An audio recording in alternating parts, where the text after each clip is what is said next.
Jumpa Cik Saddiq dengan Bella korang. Ini bukan lagi gimmick, tapi reality tau.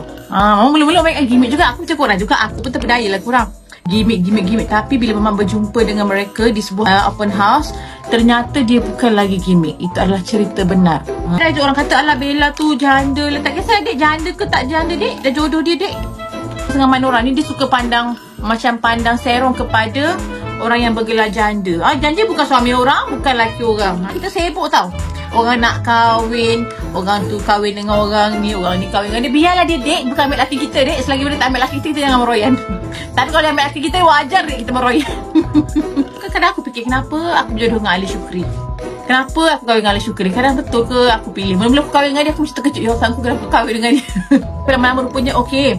Ada sebenarnya Allah nak bagi kita hadiah ujian. Kalau kita boleh ujian yang Allah bagi ni kan, ada hikmah bagi kita. Macam tu korang. Dan sebenarnya korang kena percaya tahu, walaupun kita selalu bergaduh, berbeza pendapat, tapi benda tu dalam perkahwinan korang, kita bukan nak cari yang sempurna. Ke dalam perkahwinan, kita tak cari orang yang sempurna.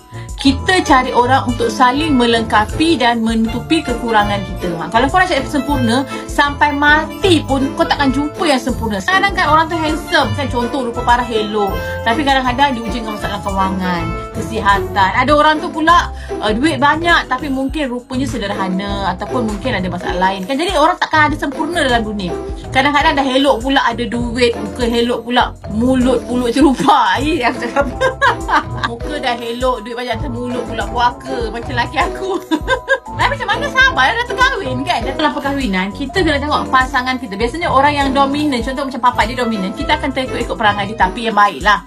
Yang tak baik jangan kau ikut. Kan contoh, kalau aku terikut perangai dia, dah lama aku keluar lagu raya, tapi nasib baik aku tak keluar lagu raya. Dah, sebab tu kalau papa lari dah gila glamour macam tu, aku jangan gila glamour.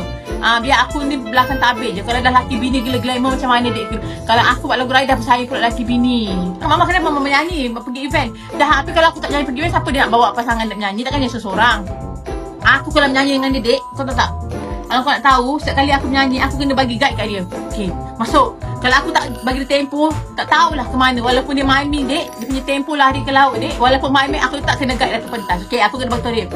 Aku kena bisik macam ni. Okey, na. Sedikit pun ku tak. Okey, dia baru dia. Sedikit pun ku tak merasa. Kalau dia lalu pelik daripada aku, aku kena bagi tahu dia macam hing lirik masuk selepas apa tu dia. Kalau kata dia pandang muka aku tu, bermakna dia dah tak ingat lirik dah. Bukan suka nak tempelan dengan dia, sebab aku kena membantu dia, assistant dia. Kau tahu, dia tak ingat nak masuk time bila, lirik dia apa, dia pandang muka aku. Sedikit pun ku tak merasa malu tanpa dia macam tu, tanpa. Lepas tu kalau dia tak ingat lirik, tanpa ada kekasih di hatiku. Kau bagi lirik depan mata pun tetap salah. Kau tahu, lirik tak betul, tempo tak betul, tak tahulah aku tak faham lah macam mana dia menyanyi. Buat praktis dia tak nak. Tapi lepas tu huru hara nyanyian kita orang kat pentas tu. Tapi actually suara dia taklah seteruk yang korang dengar. Sebenarnya memang sengaja dia sumbang-sumbangkan. Korang kan sengaja dia sumbangkan lah betul-betul lah itu korang suka. Dia punya suara tu taklah sedap tidak.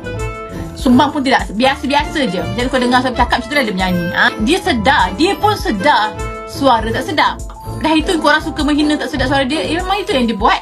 Dia tak kisah orang ngutuk dia ke, dia okey je, dia enjoy je. Namun nak balik tak. Kalau apa yang korang komen-komen, korang kutuk ke, pada dia hiburan je. Dia pun tak ada anggap serius. Video di channel ini, boleh juga tekan butang like dan share di media sosial yang lain. Terima kasih kerana setia di sini.